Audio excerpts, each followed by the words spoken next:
So you want to demagnetize your 4-track? That's cool. Perhaps another way to frame the question would be, how do I know when to demagnetize my 4-track? Hey mom, keep it down. Try to rock it in the basement of the crowd. Here's a disclaimer. I have rarely ever demagnetized my 4-tracks. There's a few reasons. Number one, I've never noticed any high-end loss while using my 424 or playing back tapes in my 424, even after extended use of it.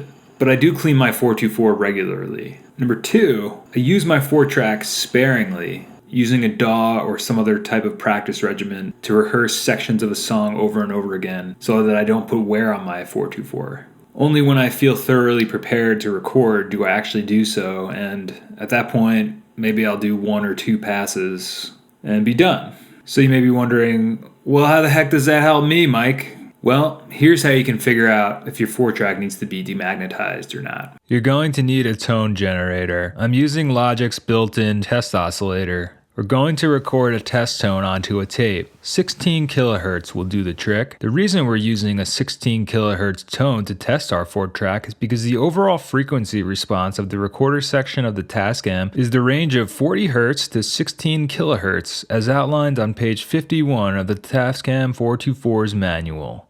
Note that this is the value for high-speed recording.